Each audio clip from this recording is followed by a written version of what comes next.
Well, I asked, where's the beef? Let's call this for what this is. Oh my God! They are so hopelessly woke. How dare you? That is the intellectual capital of the left today. Give me a break. You are now watching the Daily Roundup. Hi, everybody. Ezra Levant here. How you doing? Great to see you. Oh, I'm happy to be back in this chair. I wish I had 3 different versions of myself. One that could do nothing but commentary. One that would go out into the world and do journalism in interesting places, like that super fun trip we had to the World Economic Forum. And another one of me, the worst version of me, that would try and do the businessy side of things. I recently visited a couple of American news organizations. I went to Blaze Media in Dallas. I went to Breitbart in LA. And both of them have full-time business people as their CEOs. No one else tries to have a reporter run things too. I mean, you can do that when you're a very small shop, but I hope that one day Rebel News grows enough that it can be like Breitbart or Daily Wire and have or Blaze and have someone take over on the business side, just because I don't think that's my forte. Although, don't knock it. I mean, in 8 years, we've grown enough that we have 47 staff. That number's gone up and down sometimes. During the height of the pandemic, we were closer to 60. But, I do get a kick out of all of the different sides of things. But if you had to say, well, what are you? Are you a reporter? Are you a commentator? Or are you a business person? I'd say I'm probably a commentator first, a reporter second, and a business person like 10th. Or something. But I think that's also given us a bit of a flavor, too. I mean, I think for better or for worse, when you regard your company as a mission, even more than as a business, it shows. People know that we care and that we don't just do things to make money. We do things to I mean, the way to make money during the pandemic was to be a Pfizer repeater. And it was super gross to see, for example, those late night comedians just go full pharma salesman. Wasn't that gross? Stephen Colbert, the vaccine. That was, I think, the lowest moment I've ever seen in late night TV, and I've seen Jimmy Fallon, but you can go lower than him. Yeah, I mean, if you're about making money, you follow the establishment narrative. Because that's where the money is. You will not get demonetized if you're a Pfizer salesman. Even if you say false and misleading things, if it's in the service of the official narrative, you won't be demonetized. I've seen no fact checks of the mainstream media for denying the lab leak theory now that it's effectively being confirmed by the U.S. government. I've seen no fact checks calling it fake news when people said, oh, the vaccine is 100% effective and 100% safe. Who would ever say those things to begin with? Who would ever say that? So anyway, that's me. That's who I am. I'm part journalist and part business person and part pundit, and that's who I am. I used to be funnier, I think. Maybe I still have some funny in me, but it's been tough to laugh over the last few years, and we deal with such heavy things. Maybe laughter is the way. When I was at Sun News 10 years ago, especially in the early days, I was in the mood to laugh more, and I'll tell you why. First of all, because the darkness of the cancel culture, extreme woke politics had not yet really sunk its teeth into the culture. Sun News Network, where I was a decade ago, was under some mild boycotting and by some Antifa types, but it wasn't ubiquitous. Other media companies would still talk to us, come on our shows. We were officially affiliated with the Sun chain of newspapers, so we had built-in friends. I guess what I'm saying is, and of course Stephen Harper was the prime minister, so you didn't have the insane divisiveness and violation of civil liberties that you have now. And I didn't have other things weighing on my mind. I was not a business person. I was a salaried presenter, so I would show up at the crack of 10, do my writing, record my show I think I did it every day at 1 or 2, and be done by 4. What a life that was, working from 10 to 4. I dropped my kids off at school in the morning. So maybe I was more lighthearted. I mean, I still think I'm the same person. It's just I think the world is more grave and my hair is more white to show for it. Anyways, I want to show, the reason I tell you that, besides a little bit of autobiography, is yesterday, I think it was yesterday, maybe it was today, I just saw it today, in the House of Commons, CBC, it's a state broadcaster, right? It's like Pravda or Russia Today or Al Jazeera is in Qatar. A lot of countries have a state broadcaster. China has a series of them. I haven't been to China in a while, but when I was there a dozen years ago, they had, I think it was called CCTV or something, Communist China TV or whatever. Like there was like 9 channels, and each one of them was a different version of the state broadcaster. It was quite something. I wonder what it's like now. So the CBC is a state broadcaster, which is gross to begin with. But, of course, they have government comedians on the official government comedy show. And being a government comedian makes about as much sense as being a government punk rocker. Though it's like the whole nature of being government is you're the establishment, you're the ruler, you're the power. Whereas the whole nature of comedian is to speak truth to power in the form of ridicule and jest. Who was it? Was it Solzhenitsyn or was it Orwell who said every joke is a little revolution? I forget. It was one of those two freedom fighters. And it was no one less than the Ayatollah Khomeini of Iran who said, there is no humor in Islam, he said. Now, that's his view. There are some Muslim people who disagree with him. But the idea of authoritarianism is that you cannot abide jokes because jokes are made at your expense. We've talked about this before, how King Henry, for example, had a court fool, a court jester, and who was a jokester and who might dress up sometimes. Will Sommer was the name.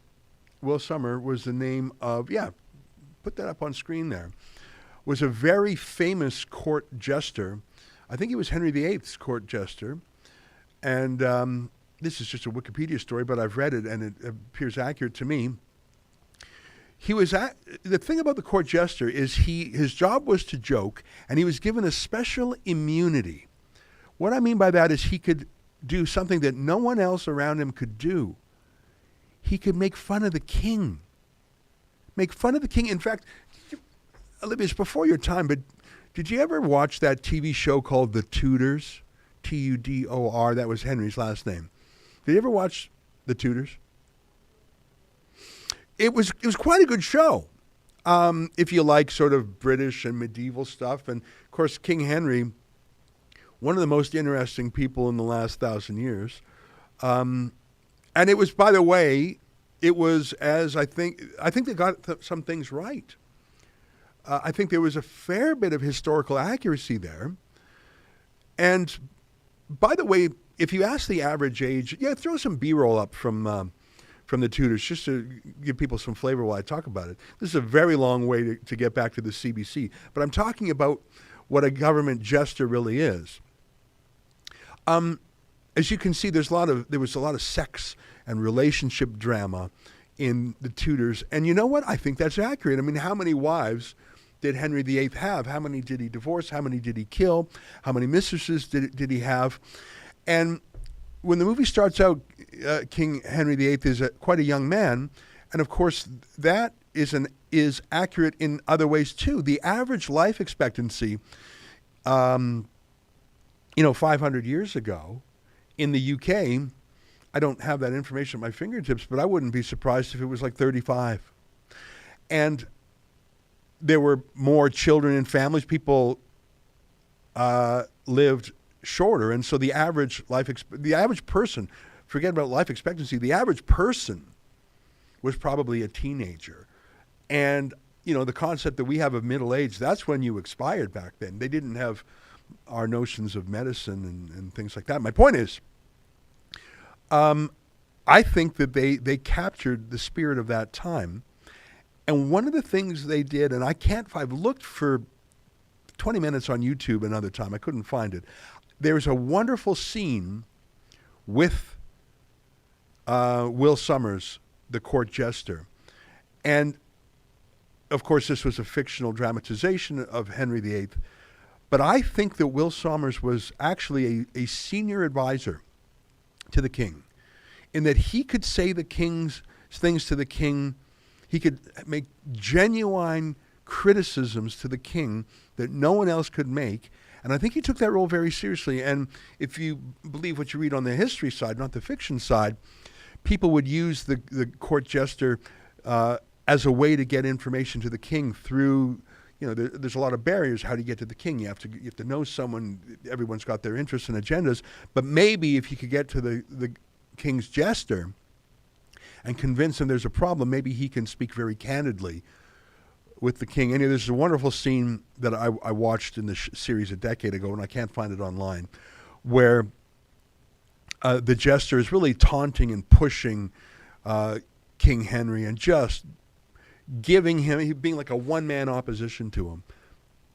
And I think that was essential. It's like the old apocryphal saying about Roman emperors that would have a slave, and I don't know if this was real, but I've heard this enough, and how would we know?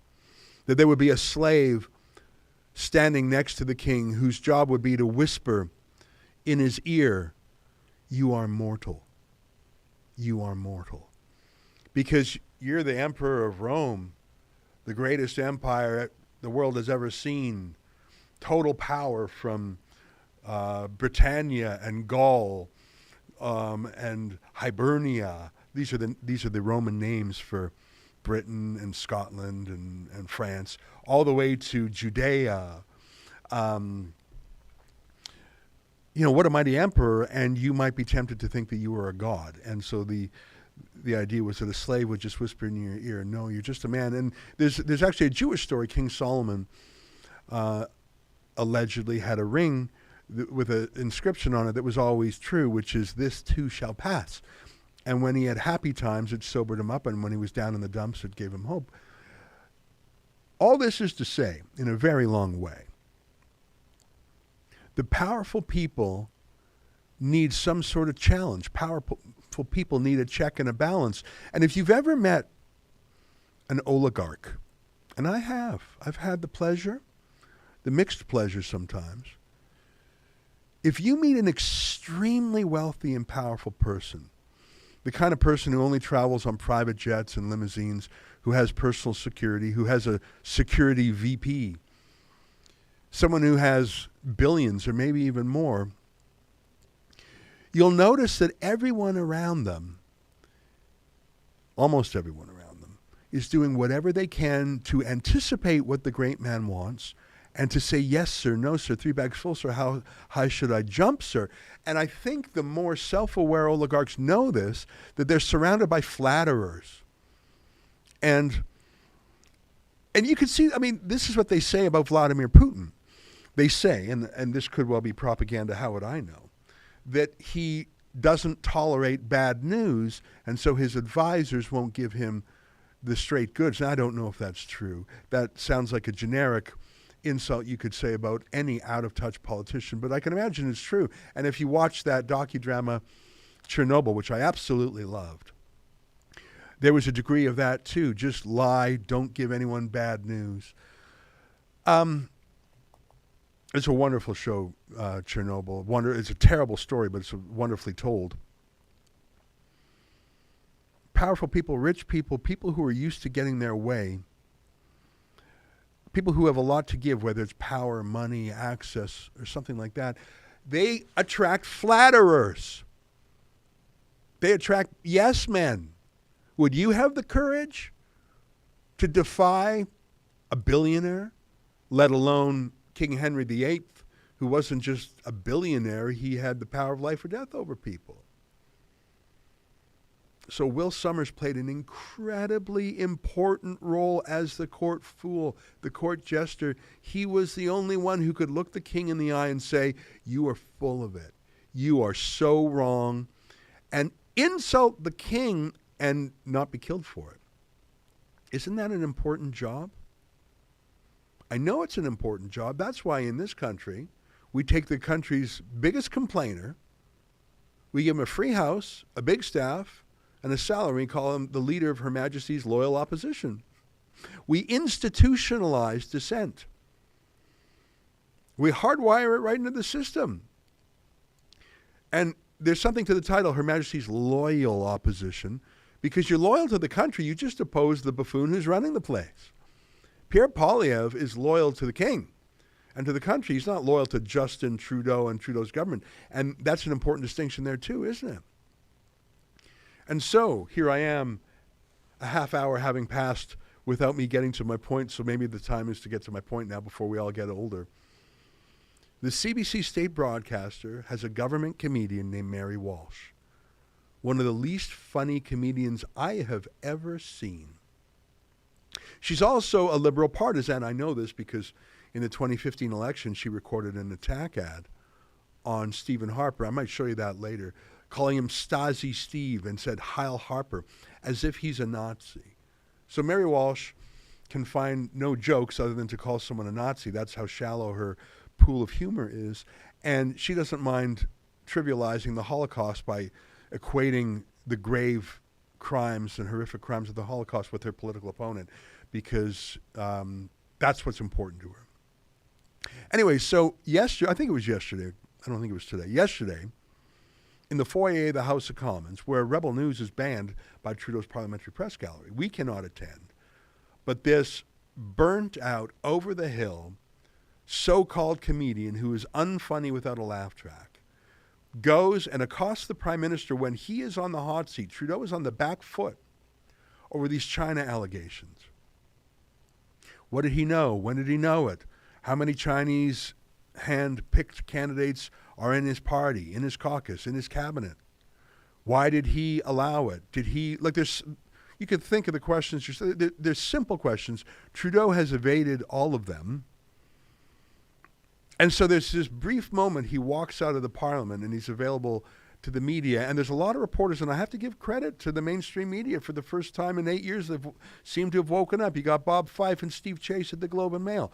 You've got Sam Cooper and Mackenzie, I forget his last name, at Global News. And look at me, I'm praising journalists in the mainstream media. What's come over me? No, nothing's come over me. I'm the same guy I was a week ago. It's that these journalists are actually doing some work.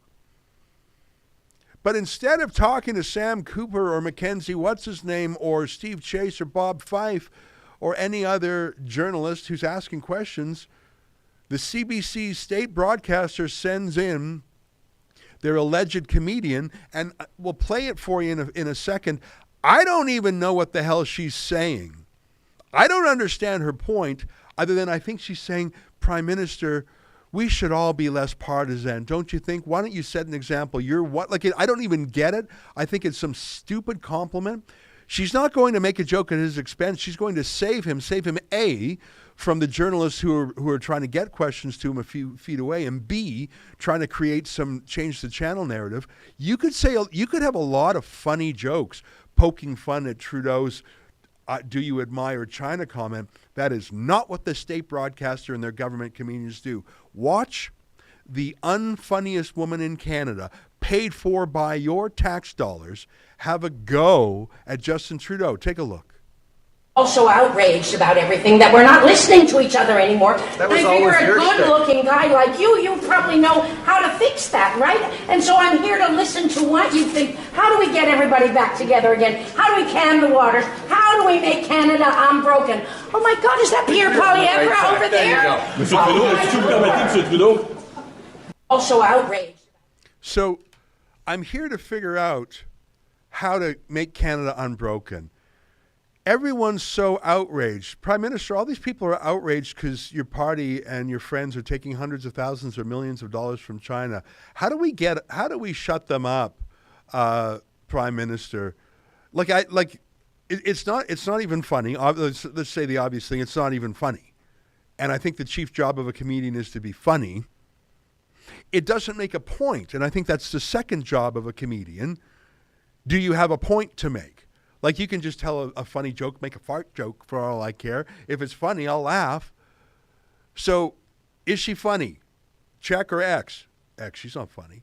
Okay, fine. So you're not that funny, but you make a serious point in a funny way. That's what a lot of late night talk shows are. They're basically Democrat Party operatives with a band, a house band, and some jokes. So does she make a point?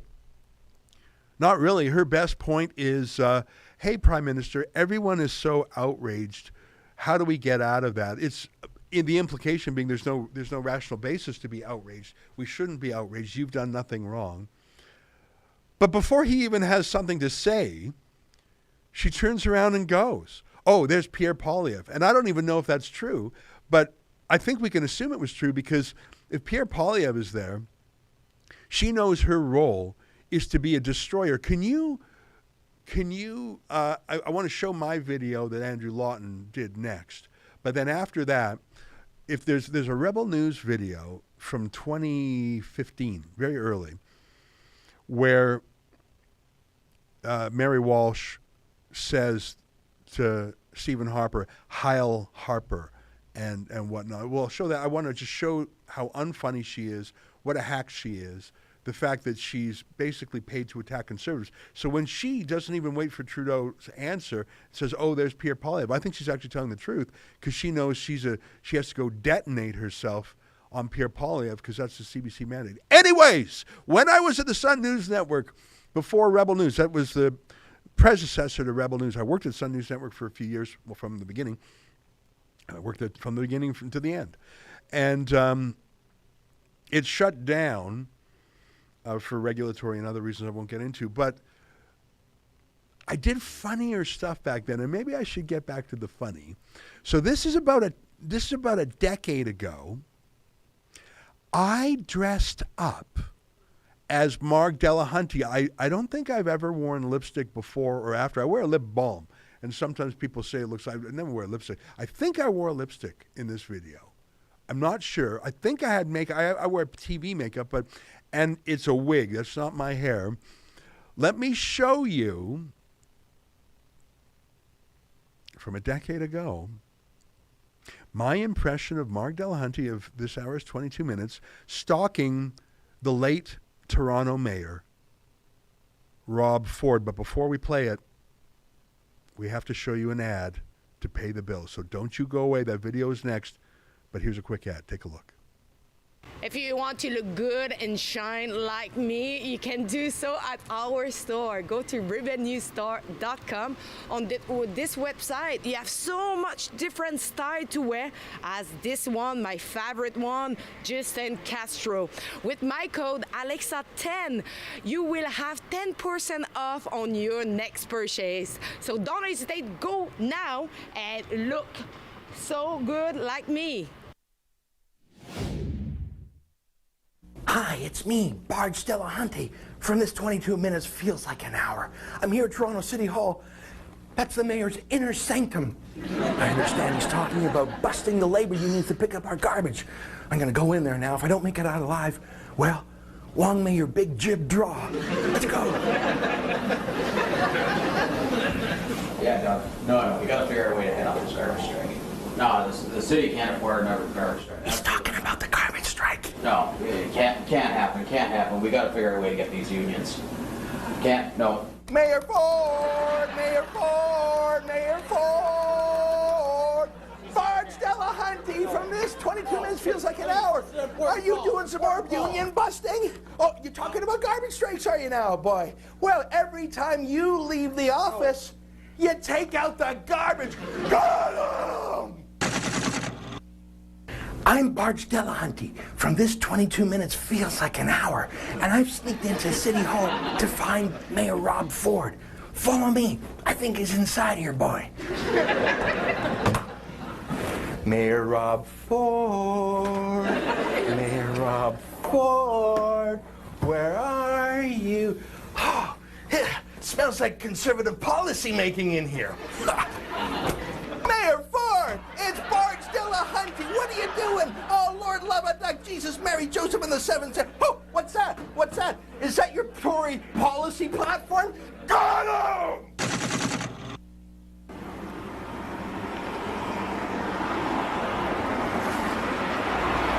Mayor Barge Delahunty, hey, you You stay where you're to. We'll come to where you're at. Mayor, Mayor, Mayor. Why do you keep running from me, Mayor? Marge Delahunty. From this 22 minutes feels like an hour. Got him! I'm Marge Delahunty. From this 22 minutes feels like an hour. And I'm actually in Rob Ford's home. The chicken coop. That's his bedroom in there. Let's go catch him unawares. Oh, Lord Tucker, he's like a beached whale, isn't he? Where's Mrs. Ford? There's trouble in the house, isn't there?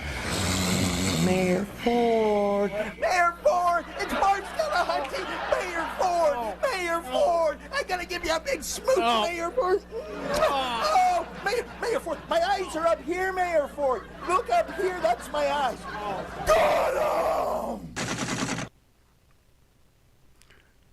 Look, let me just be the first to say that that was not particularly funny either.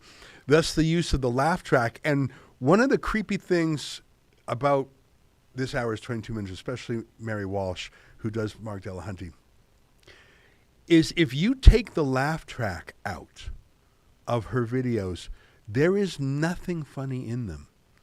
I've done this before. Like, she actually went to Rob Ford's house and just started abusing him. And the final version that was on TV obviously had a lot of laugh track, which we added here too.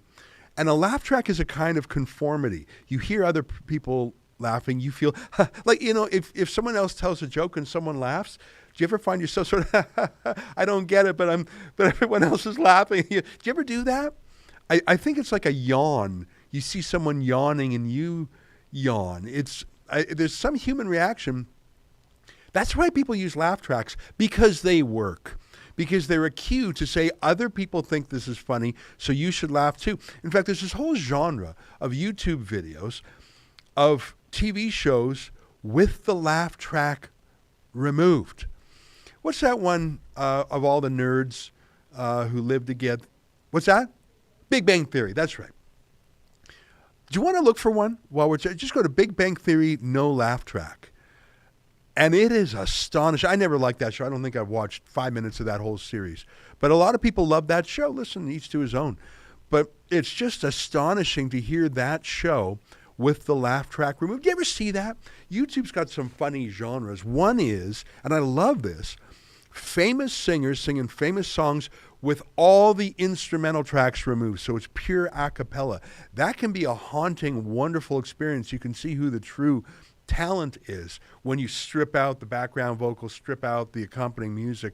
There's just some extraordinary talent that almost was covered up by the accompaniment. But I forget what you called this show again. What's it called? Big Bang Theory. Thank you. There's not a lot of raw talent there. They just need that laugh track. Do you have one? Go ahead. I just want to show people what I mean. Go ahead.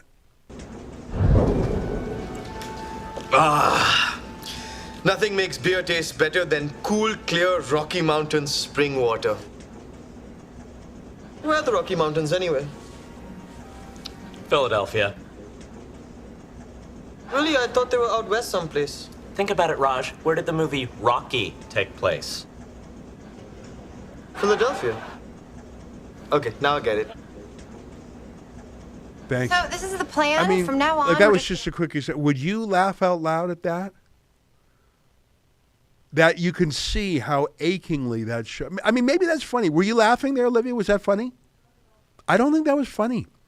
That's not even like pun level word game fun like that. But if you know this show, and I don't really, they just pour I don't know how this show could work. Was that not excruciating? Like, it's not even funny, but you throw on a laugh track and people laugh. And that is the story of Mary Walsh. There's two stories of Mary Walsh. Her mission is to destroy, embarrass, and genuinely disrupt anyone conservative. And to do the bidding of the CBC. So their job right now is to go in and save Justin Trudeau in some way. So it's only taken me 31 minutes to talk about one story, Olivia, but I had a lot of things I had to get to. There is a lot of news. about the China stuff. And so the opposition is on a roll. And so the government and their agents, like the CBC, are doing everything to trip them up, to change the channel.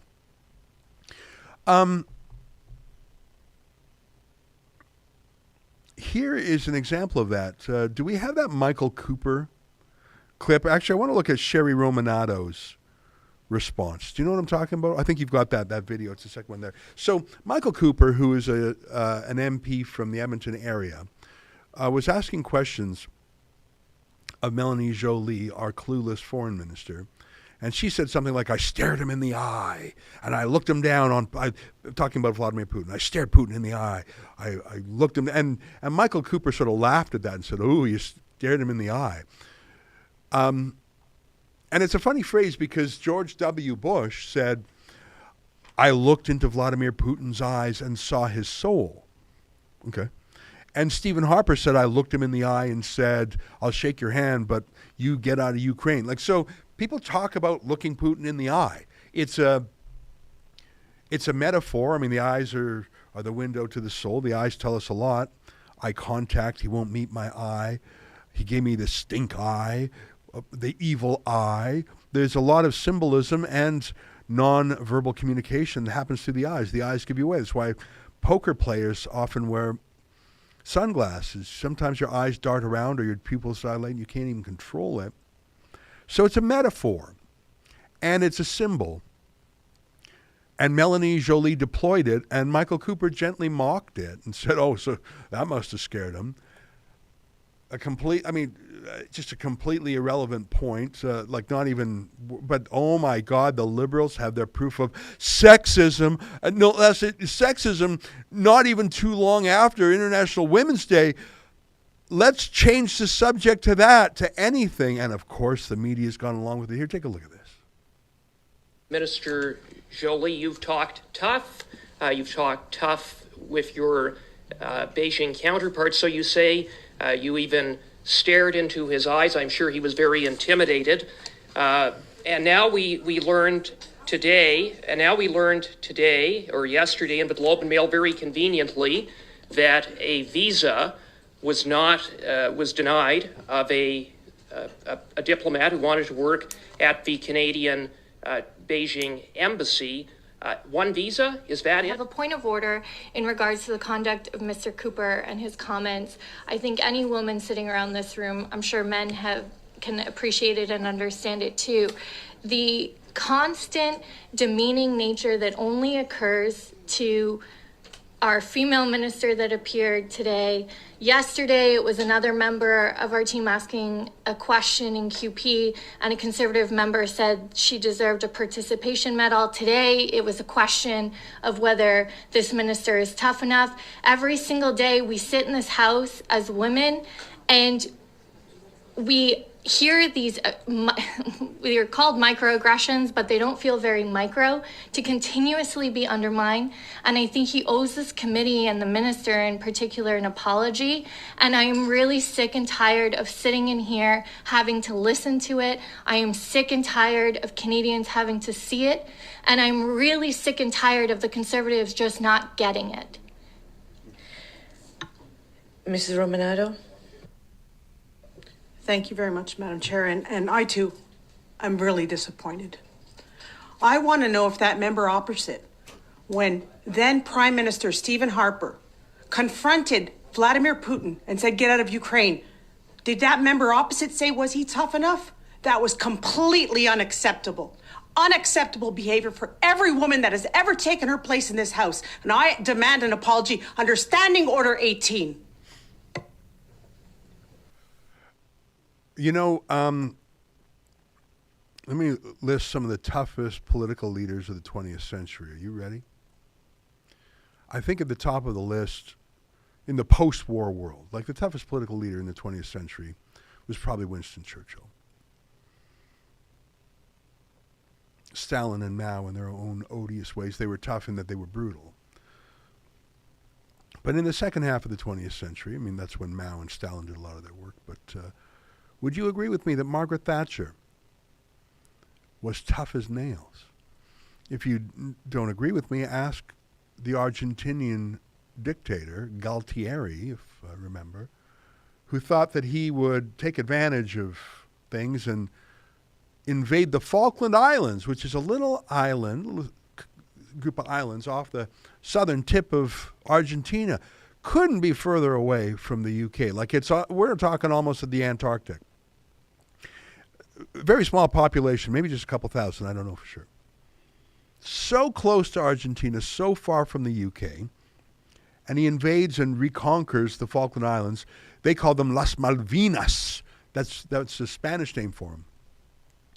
And how on earth is Margaret Thatcher, thousands of miles away, what's she gonna do about it? Well, she put together an aircraft carrier and a battle group and soldiers, and she had them steam down to Argentina, and she basically said, brother, you got till we get there to get out, or we are going to smash you. And there was a war. And the Brits, from thousands of miles away, retook the islands, and in fact, the dictator was booted out. There's some incredible imagery of the British aircraft carrier, and the jets they used at the time were an American-made jet, the Harrier jump jet, which could land, short takeoff, vertical landing, very maneuverable. The Argentinians had Mirage fighters, and it wasn't without cost. The Brits lost a ship called the HMS Sheffield. The Argentinians lost a giant battleship called the General Belgrano. It was actually a very bloody war, especially on the Argentinian side. This is all a way of saying, you don't think Margaret Thatcher was tough? There's that old saying. I don't know if it's a joke or for real. What would you like, Madam Prime Minister?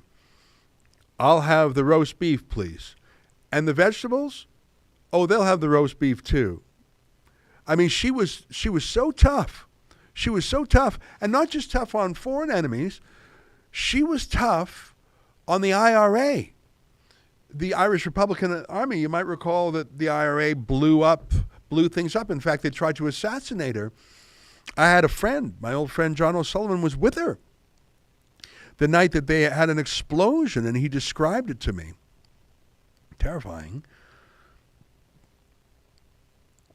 Tough, would you say? Do you think that she would whine if someone poked fun at her?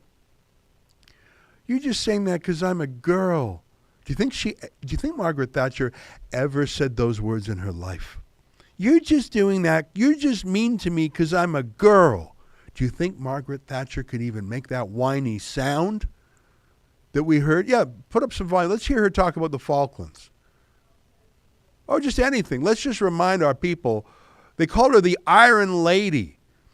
She would chew up her critics, male or female, chew them up and spit them out. And I can't imagine what she would think of those losers, Jennifer O'Connell and Sherry Romanato, who instead of talking about the weighty items of the day, just want to have a little pout. They actually prove that they are girls, not women. Certainly not women like Margaret Thatcher. Here, play a bit of Margaret Thatcher. Just give people a little blast from the past. Where there is discord, may we bring harmony. Where there is error, may we bring truth. Where there is doubt, may we bring faith. And where there is despair, may we bring hope.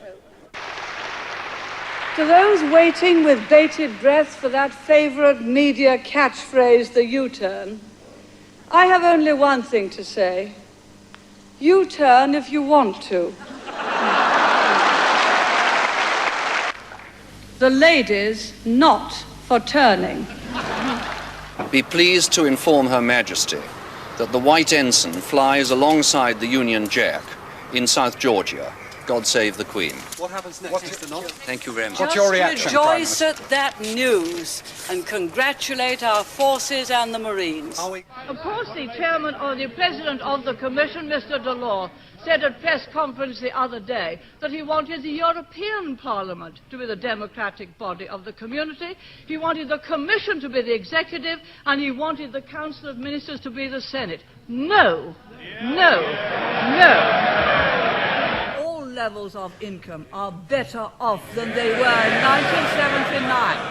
But what the honourable member is saying is that he would rather the poor were poorer, provided the rich were less rich. That way you will never create the wealth for better social services as we have. And what a policy! Yes, he would rather have the poor poorer, provided the rich were less rich. That is the Liberal policy. And we're very happy that we leave the United Kingdom in a very, very much better state than when we came here 11 and a half years ago. Well, that's quite a tour de force of her history.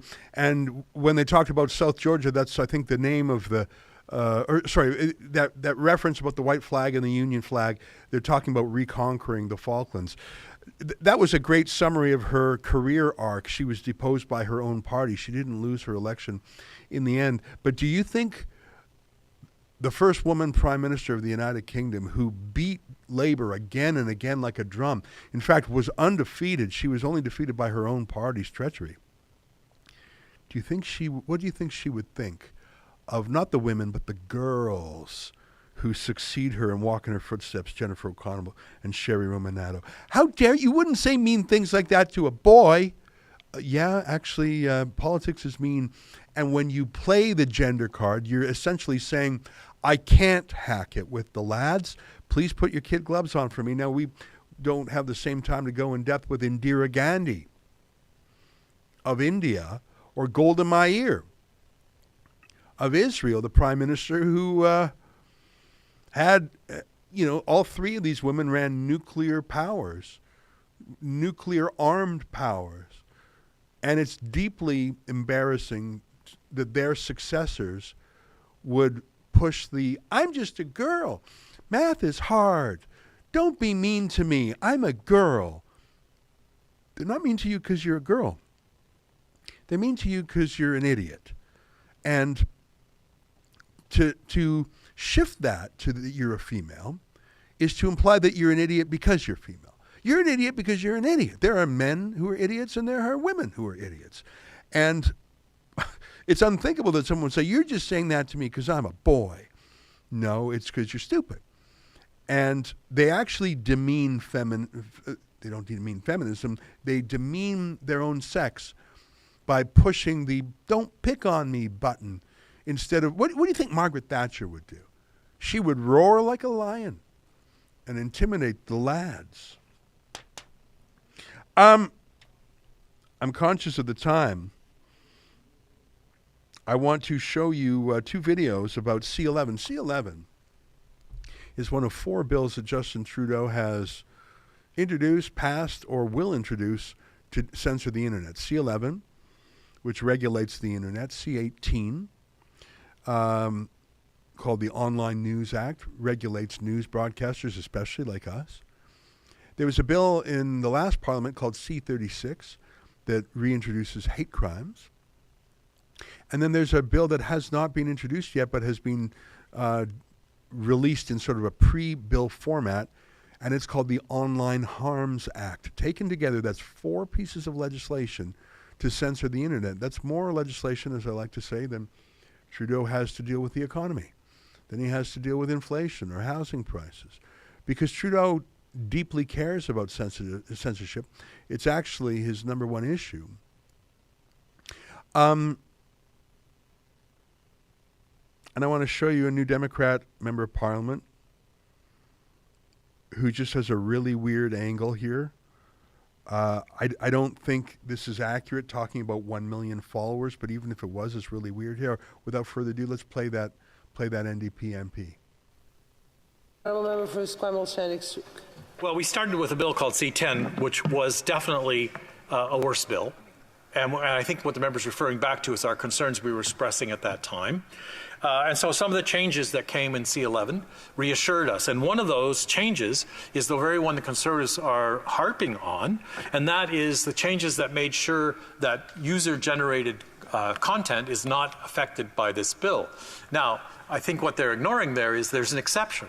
If you're creating your own content and you have 1 million followers, 1 million subscribers, and you're making money out of that, then yes, we are going to have the CRTC have an ability to look at that. So it's not what the Conservatives are saying, is that we should have a blanket exemption that nobody who's making money on the internet has to report to anybody or be accountable for anything. And really that was one of the major improvements between the first version of the bill and the bill that we're now supporting. You know, I think I just got stupider there. I don't think a word that guy said was accurate. I think that million thing was just something. I just don't even think that that's in the law.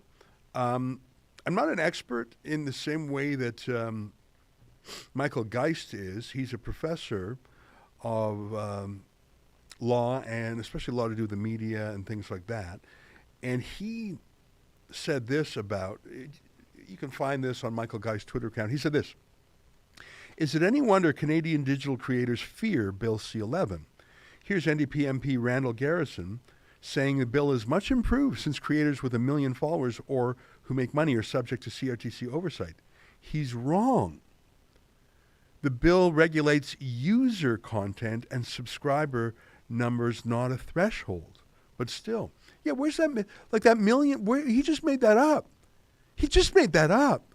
He's so dumb. Even his opposition to it is dumb. And oh my God, we're doomed. But that isn't that right? I mean, speaking of dumb, I'm going to call Jagmeet Singh dumb, and it's not because he's a girl or a boy. It's because he's truly dumb, and I think he has the dumbest caucus. Although those two liberals are giving him a run for the money. Here's another. This is scary. I think this is another New Democrat. An MP named Lori Idlout from the far north. And there was sort of a vibe with Randall Garrison there that this is good, that people who are saying things should be regulated because we don't like other people to have power other than us, and we should be able to censor them. Here's Lori Idlout basically saying, yeah, we like censorship. We like the fact that we can finally control those pesky people who think they can just talk freely. Who the hell do they think we are? Take a look at this video by another New Democrat.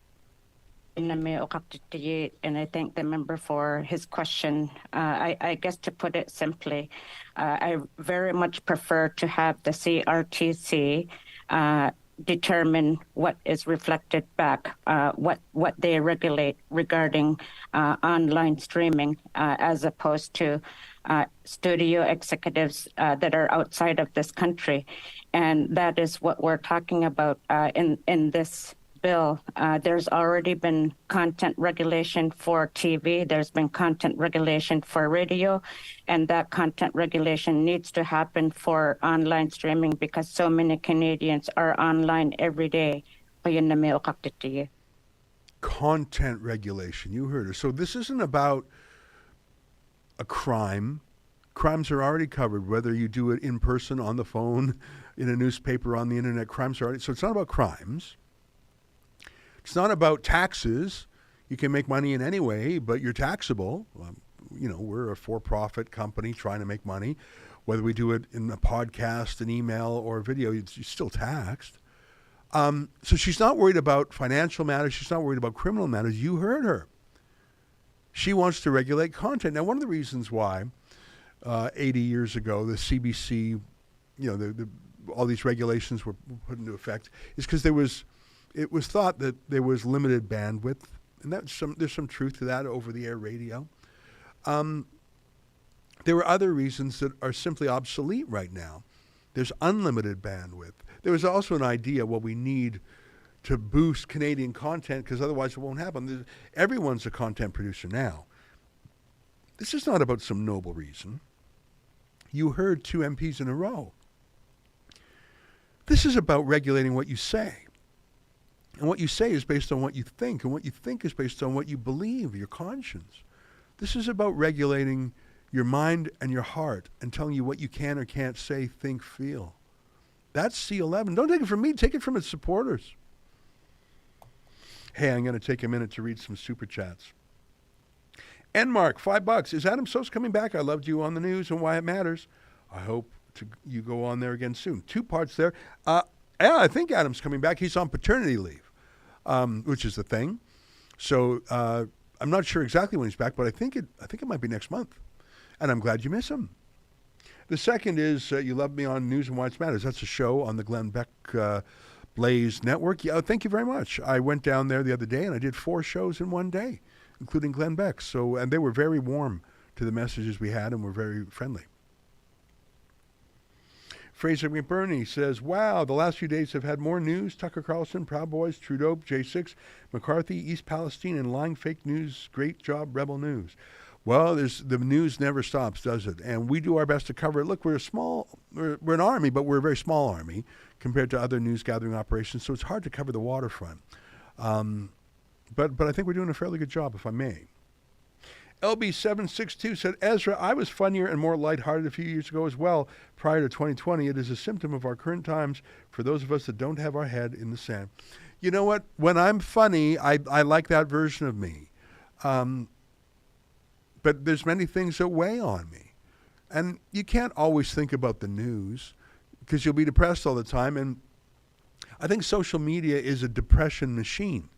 If you're on Instagram, well, you just look at all the beautiful people and think, well, I'm not that beautiful. If you're on, I don't really spend any time on Facebook, but I don't know, LinkedIn or whatever. Oh, how's my career going compared to my classmates or something?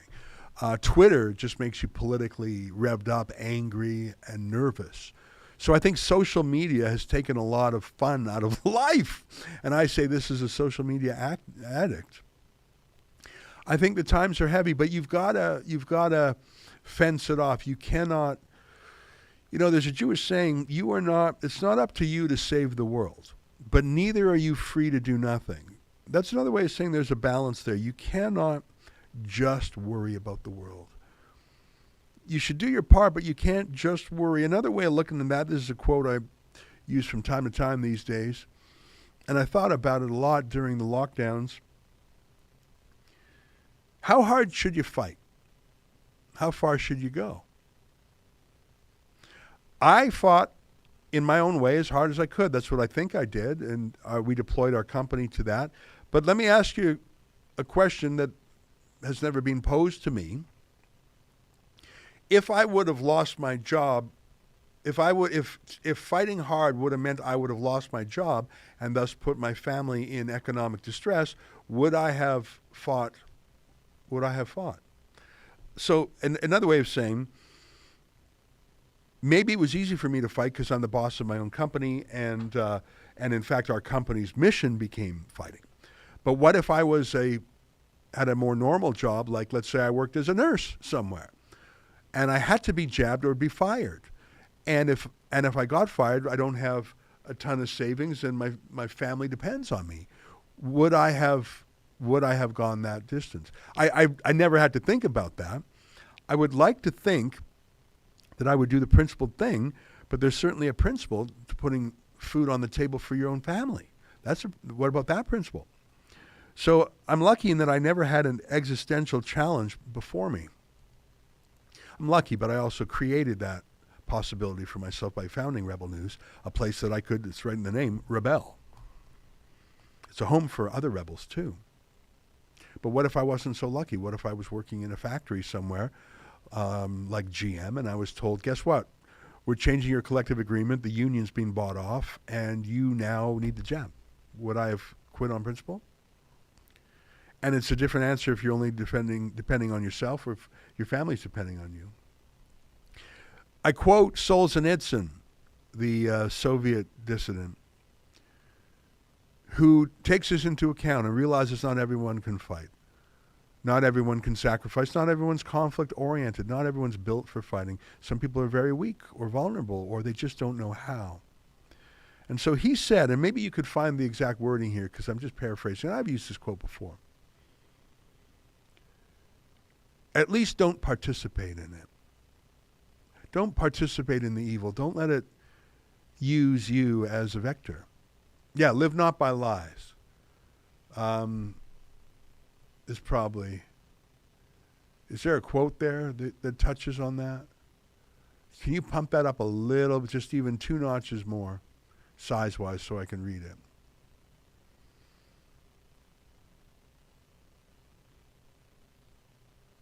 Yeah, I'll read that. On the day Solzhenitsyn was arrested, February 1974, he released the text to Live Not by Lies. The next day, he was exiled to the West, where he received a hero's welcome. This moment marks the peak of his fame. Solzhenitsyn equates lies with ideology, the illusion that human nature and society can be reshaped to predetermined specifications, and his last words before leaving his homeland urges Soviet citizens as individuals to refrain from cooperating with the regime's lies. Even the most timid can take this least demanding step towards spiritual independence. If many march together on this path of passive resistance, the whole inhuman system will totter and collapse. Okay, so that's written by this other guy, Edward Erickson. That's not the actual quote, but you get my meaning. Solzhenitsyn said, you don't have to be on the front lines, you don't have to sacrifice, but at least don't go along with the lie. Do not support the lie. Do not say the lie is true. Do not join the enemy. Just don't join the enemy. Just don't be a part of the system. And that's what I thought of when, for example, when I wasn't vaxxed and had no vax passport and would want to go to a restaurant that I've been going to for years, and the woman who would always seat me said, no, get out, you're not vaxxed. And I thought to myself, why are you doing this? There's no cop around. There's no one around. No one's holding you to account. It's not like your boss is here. You asked me if I'm jabbed. I said no. Okay, so you asked what you were supposed to do. Now can I have a seat, please? Why are you being a functionary of this authoritarian rule? Why are you being a willing participant? You're not in the government. This isn't your policy. Why are you taking it upon yourself to enforce it? Why are you letting the lie flow through you? Why don't you just ignore it? You know, we had an event when vaccine passports were required, and I'll tell you, I won't say who, but I talked to the manager and I said, we're not vaxxed. Will you let us come? And he said, I'm going to ask everyone for their vax passport.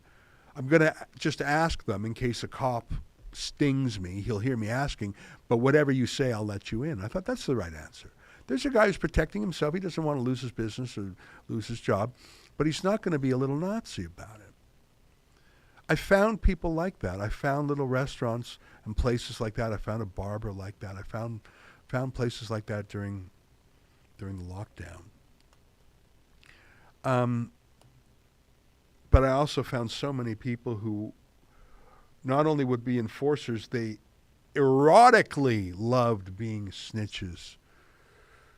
In fact, I just saw a court case. I just read a court case. It was crazy. It's 2:00, but give me a moment. I saw this crazy court case. I'll send the link to you. I'm going to send you a link now. I just put it in Slack. This is a crazy case out of Quebec. Olivia, did you get it in Slack? There you did. Yeah, pump it up big. You can put it in PDF mode. You see on the top right there it says PDF? That might make it prettier if you click on that link. So this was before the Honorable Dennis Galiatsos, a judge in Quebec. And it was the prosecution. It was prosecuting a guy named Neil Epstein. I have no idea who that is. I'm going to read a little bit of this, okay? The accused, Neil Epstein, is charged with criminal harassment and uttering death threats towards his neighbor, Michael Nachachi. The alleged events occurred between March and May of 2021. Do you know what was happening between March and May of 2021? I do. Harsh lockdowns. Paragraph 2 of this ruling. Picture the following scene. A beautiful spring day, a quiet street in a small residential neighborhood, just steps away from 2 elementary schools, a daycare, and a park. Up the road, a 4-year-old girl rides her scooter in front of her house, with 3 adults sitting on camping chairs in their driveway watching her. Said driveway is adorned with chalk drawings made by the child. A few meters away, another gathering of 9 children, spanning ages 2 to 8, smiles from ear to ear. Some have bicycles, some have scooters. All are wearing helmets. Other children are simply walking, playing, getting much needed fresh air. They are all under the watchful eye of their parents. It goes on and on and on. Paragraph 3. To most, this scene represents a blissful snapshot of suburban utopia. And then here we get to it.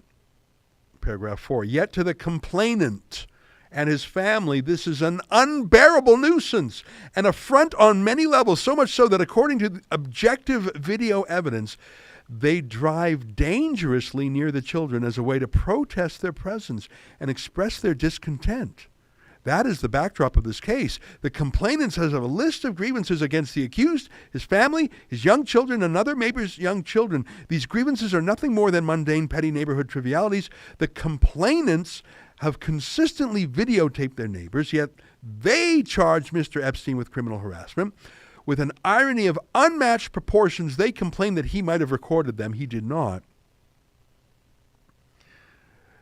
To the complainants, the presence of young families outside is a source of scorn, blah, blah, blah. A man who has somehow been subjected to criminal charges for almost 2 years. This injustice ends today. Are you not gripped? Are you not riveted? And I'm going to... Okay, I'll just read a little bit of paragraph 7. Give me some time here. This is a fascinating case and is beautifully written. After Mr. Epstein testified in chief in a tremendous display of professionalism and objectivity, Crown Counsel declined to cross-examine him since, in her view, it was not in the public interest to do so. Instead, she humbly invited the court to enter an acquittal. Having heard the evidence, I can unreservedly confirm that she made the right call. Counsel's integrity was commendable. Let me tell you what that means. So they charged this guy, Neil Epstein, with stalking, right? That's what criminal harassment is. But as the video evidence was played showing that it wasn't him that was the stalker, it was the complainants. It's that Nachachi guy. When this Mr. Epstein got up and said, well, here's what happened, here's what happened, here's what happened, the Crown prosecutor said, Judge, I don't think we should convict this guy. I'm going to stand down. When was the last time that happened? And look at the judge saying, good for the Crown Counsel. And I'm just gonna skip ahead here. The evidence presented at trial. The interested parties live on Watford Street in Beaconsfield. It's a small, narrow road with sidewalks. It is barely 10 houses long. The testimony of the complainant, Michael Nachachi. Michael Nachachi is a 34-year-old man. He has a large build, albeit smaller than the accused. Nachachi lives with his brother Ari, who also has a heavyset frame. His father Frank and his mother Martine. Nachachi has installed 4 closed-circuit cameras filming the front of his house at all times. He's also installed 2 dashboard cameras in his parents' vehicles, a 3rd rear-facing camera in his father's car, and a high-resolution camera on his motorcycle helmet. He monitored the accused and his family, tried to record. Anyhow, so what's this beef about? What are they mad about?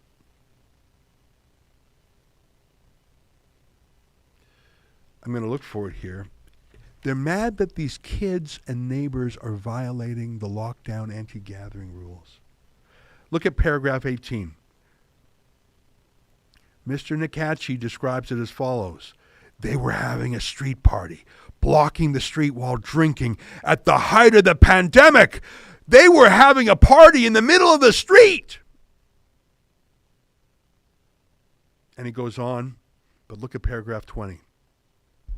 The video evidence paints a starkly different picture. The scene is far less pernicious than it portrays to be. First, this party in the middle of the street is a complete misnomer. It implies some block party. In reality, it was simply some children playing on the road. The court does not see...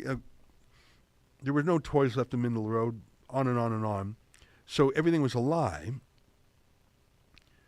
But it was Nachachi who was driving fast and in a risky way. Let me skip ahead to 31. Martine Nachachi never slows down her car. Instead, the little girl is left to her own devices, quickly pushing her scooter, narrowly avoiding being hit. And again, Frank Nachachi does not slow his speed. In fact, Mr. Epstein gestures to him to slow down. Again, so Anyway, it's a fascinating case. You can find it yourself. It's called The King versus Neil Epstein. It's a Quebec case. Maybe I took too long in there, but here's my point. It is about a family, the Nakachis, if I'm saying that right, at war with the other families on the street if they're hanging out outside, kids using sidewalk chalk, scooters, playing around. And instead of slowing down for the kids, he drives quickly by them to scare them and almost hits them. This crazy Nakachi family is filming everything. And by the way, the film shows that they're the ones to blame. And they managed to get the cops to charge this Neil Epstein guy. And they managed to get all the way to court. And as you can hear, after Epstein gave his testimony and after the video evidence was seen, the Crown prosecutor said, "Judge, I'm sorry, I don't want to proceed here." And the judge commends the prosecutor. There's a lot of interesting things in this case, a lot of crazy details, but the thing that stands out to me is this was a snitch. This was a pandemic snitch. This was a Karen. This was someone who was furious that neighbors, and kids no less, would be outside playing during a pandemic.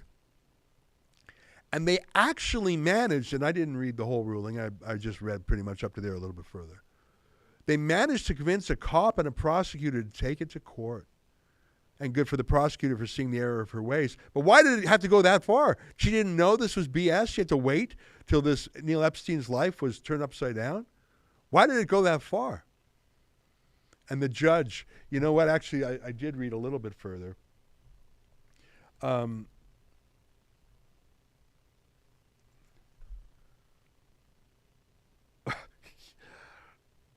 got to read a little bit more. This is, someone sent this to me. Go to paragraph 169, if you would. So apparently Mr. Epstein gave Nakachi the finger one day. Oh, my God. And this was proof of stalking, criminal harassment. Let me read what the judge says at 168. To be abundantly clear, it is not a crime to give someone the finger. Are you relieved, Olivia? I wouldn't want to live in a country where it was a crime to give someone the finger. To be abundantly clear, it's not a crime to give someone the finger. Flipping the proverbial bird is a God-given, charter-enshrined right that belongs to every red-blooded Canadian. It may not be civil, it may not be polite, it may not be gentlemanly. Nonetheless, it does not trigger criminal liability. Offending someone is not a crime. It is an integral component of one's freedom of expression. Citizens are to be thicker-skinned, especially when they behave in ways that are highly likely to trigger such profanity, like driving too fast on a street where innocent kids are playing. Be told to fuck off should not prompt a call to 911, which is what happened here. On that topic, the evidence in the case at bar established that even after the accused's arrest, therefore after the period covered by these charges, Michael Nakachi called the police again to report that Mr. Epstein's wife had given them the finger while walking on the street. Calling the police because they gave you a finger because you're a pandemic scold? Paragraph 171. This needs to stop. The complainants are free to clutch their pearls in the face of such an insult. However, the police department and the 911 dispatching service have more important priorities to address. The complainant's brother is fortunate that he was not charged with assault. Similarly, both of his parents are lucky they were not ticketed under the Highway Safety Code for driving recklessly in the presence of children. Finally, based on the evidence in the case apart, Michael Nakachi is fortunate that he was not charged with uttering death threats. The complainants should all check those in the victory column. Let me read paragraph 171. I think this judge is doing a hell of a job. This is really a crazy story, isn't it? But would you agree that this is a mask and pandemic scold gone wild? Have you ever heard of such a thing? They managed to get criminal charges. Let me read right at the end. Paragraph 174. In the modern day vernacular, people often refer to a criminal case being thrown out. Obviously, this is a little more than a figurative expression. Cases aren't actually thrown out in the literal or physical sense. Nevertheless, in the specific circumstance of this case, the court is inclined to actually take the file and throw it out the window, which is the only way to adequately express my bewilderment with the fact that Mr. Epstein was subjected to an arrest and A fulsome criminal prosecution. Alas, the courtrooms of the Montreal courthouse do not have windows. A mere verdict of acquittal will have to suffice. For these reasons, the accused is found not guilty on all charges. What do you think of that? I like this Judge Galeazos. I think he's got a sense of humor to him. Like I say, you really do need a sense of humor, because what else are you going to do? If you don't laugh, what else are you going to do? That's just incredible. Anyhow, a lawyer sent that to me because I was telling her the importance of being able to swear. That being able to swear, it's not polite, but sometimes it's how we express ourselves. And imagine having the cops called on you, being arrested and being prosecuted because you swore. And imagine the whole thing is over pandemic compliance. That's a crazy story, and I'm glad to have read that case, and I'm glad to know that a judge with that common sense and sense of humor sits on the bench. And I hope to spend less time in courts in my second half century. But if I ever find myself in a court, I would hope that a judge like that judge is sitting, because we need all the common sense and humor we can find. My friends, it is 2:12 Eastern Time, 12:12 in the promised land of Alberta, and I got to go. But I do have a couple of super chats, I'm told, that I'll read quickly before I vacate the chair. Memory hole, $20. The Libs were the party that forced the minister out over $15 orange juice. Trudeau screamed several caucus members out of politics. He elbowed an MP in the chest. Then there's Jody Wilson-Raybould. Yeah. The difference in corruption standards, the difference in transparency and media bullying, but when Harper did it or didn't do it versus the Liberals is incredible. And Maminka says, yes, don't go along with the lie. No excuses. Even those who are not capable of fighting the evil can do their part. Well said, Ezra. Well, thank you. Of course, it wasn't said by me. It was said by Solzhenitsyn. I'm repeating it, and I think that's important. We have to repeat and remember these things. 2 years ago or 3 years ago, I did a whole show, maybe a whole live stream, on the book Red Color News Soldier. Do you want to put a copy of that book cover, Red Color, C-O-L-O-R, News Soldier? That's a weird title, isn't it? But that was this, Red Color was communist, News Soldier. That's his book. I bought that book in Hong Kong when I was there some 15 years ago. I would not be safe to go back there now, and I don't even know if this book would be publishable. Now, show some of the images. Click the, so you show the book cover, so go back a page, and then click images. So you're on the Amazon page, but go back to the Google search and click images, and look at those images. These are the Red Guard and the Cultural Revolution and the struggle sessions and the jailing of dissidents. And I want to show you what I regard as the most terrifying photo of them all. I'm going to put it in Slack. And I know that we did a whole show on this, but it was a few years ago and people might forget. So there's a book, red-colornewssoldier.com. Anyway, I just sent you the link, Olivia. And there's one photo in particular I want to show you. Feel free to put it on the screen, because even getting to there will be interesting. We really should re-up that. Anyway, I brought the book home. I was showing it to my family. So click that link. It's taking forever to load. It's, I wonder if I can send you a different link. I don't know if I can. All right, I'm going to send you a different version of it. I'm going to actually just going to copy the image and send it to you. I just sent it to you in Slack. So the actual image. This is not a very high-res version, but you see it in Slack there now. Yeah. So what is this?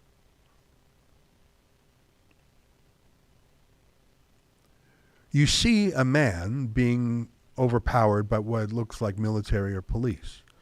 But what's he doing? What's in his hand? What's in his mouth?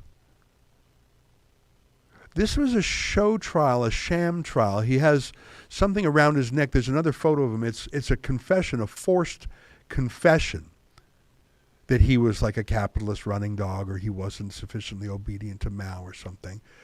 So what's with his mouth? Well, he was protesting his innocence. He wasn't going along with the show trial. He wasn't playing his scripted role. He was saying, no, I'm not guilty. Here's why. Well, that doesn't work very well. You've got to apologize and take your punishment. So they stuffed, I think it was a glove in his mouth to shut him up. They stuffed a glove in his mouth to shut him up. And Mao killed more people than in raw numbers than anyone else in world history. Depending on the source of statistics, between 50 million and 85 million of his fellow countrymen. That's more than Hitler killed. That's more than Stalin killed. Depending on the sources, 85 million of his fellow countrymen. Incredible. There was a larger killer in terms of percentage of the world population. In the medieval times, someone named Tamerlane, but we'll have to leave that for another day. I tell you that because you say, you refer to the Solzhenitsyn quote. That's 50 years old now. And these red color news soldier photos are from the late 60s, early 70s. That's 55 years old now.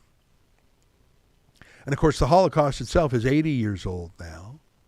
80, 85 years old now. So there's really no one alive from back then. If you were 15 years old in 1945, you would have been born in 1930. So you would be 93 years old now. That's how old Gene Hackman is, by the way. Be 93 years old. So there are some people who were teenagers. There might be some people who are 100 years old who were adults during the Holocaust. But not a lot. And soon the generation of Chinese people who survived the Cultural Revolution will die off too. And soon we'll only have memories, not eyewitnesses to testify. And would it not be beneficial to all to learn from history rather than to be ignorant of it and condemned to repeat it? I think so. Well, that's our show for today. I'll be back tonight at 8 p.m. Eastern, 6 p.m. Mountain to talk about Justin Trudeau and the Liberal Party and what a psychologist would call projection. Projecting their sins on you and me. I think we're going to close with a video from our friend Callum Smiles. I'll see you tonight. Goodbye, everybody, and check out this vid from Callum. This is Callum Smiles, Rebel News, here in The Hague, the day before the Dutch farmers' protest. Now, Rebel News have covered these protests before, and as the Dutch government aren't budging an inch, we've come back here to cover it once again. And we have to be here, because the mainstream media will most likely paint a government-positive narrative, as Mark Rutte